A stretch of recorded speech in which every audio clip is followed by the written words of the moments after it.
Hello good morning everyone. Life is साक्षीच्या episode number 118 मध्ये तुमचं स्वागत आहे. आणि आजपासून सुरू झाले पितृपक्ष. तर माझी मम्मी सकाळपासून उठलेली आहे स्वयंपाक करायला. आय थिंक 4:30 या 5 पासून. तर त्याच्यामुळे आज मेरे को भी लेट हो गया आवरने को.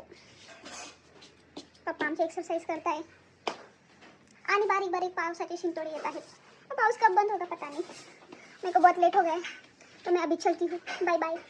तर गाईज आज माझ्या स्टॉपवरून आहेत Hemlata madam. Hemlata madam direct माझ्या स्टॉपवर कशी काय आल्या? खूप आठवण आली का असं मला माझी? हो ना, खूपच जास्त आठवण आली.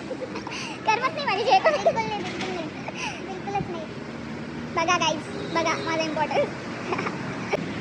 नाही तर आता उभे मी आता मॅडमशी खूप बडबड करणार आहे, डोकं खाणार आहे डायरेक्ट. उद्यापासून माझ्या स्टॉपवरच नाही आलं पाहिजे.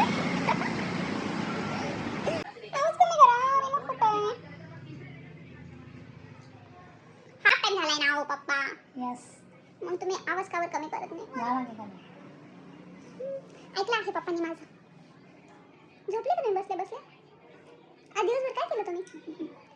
काहीच नाही केलं आज. कसं काय केलं तुम्ही आज? 2 टाइम जेवलो. हां, झोपलो नाही. का बरं? टाइम ना बाबाला. तुम्हाला कसं वाटलं? तुम्ही आज सुट्टीवर होते आणि तुमची पोरगी कामाला होती. काहीच नाही वाटलं. काय नाही वाटलं तुम्हाला? तुम्हाला माहिती आहे का, तुमच्या पोरीने सगळ्या ऑफिसमधल्या लोकांना त्रास द्यायला सुरुवात केली. आता तुमचा बच्चा. काय वाटतं तुम्हाला? मी कोणाला त्रास देऊ शकते का? देखिए गाइस, देखिए पापा को गारंटी है मैं किसी को त्रास नहीं दे सकती है ना पापा.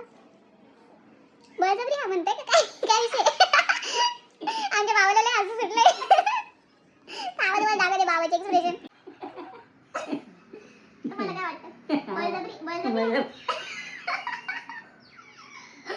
आजी आमची सायलेंट मध्ये एक्सप्रेशन देतानी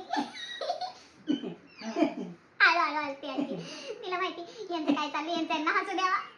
तेव्हा आमच्या बाबांना हसू आले. मग ठीक आहे. लच काय करू हसू येतं पण ना तुमच्याकडनं मोठं नाचतं. आमच्या आजीचं वाटचं बोलणं आमचे बाबाच बोलून घेतात. त्याच्यामुळे आजीला बोलायची गरजच पडत नाही है ना आजी.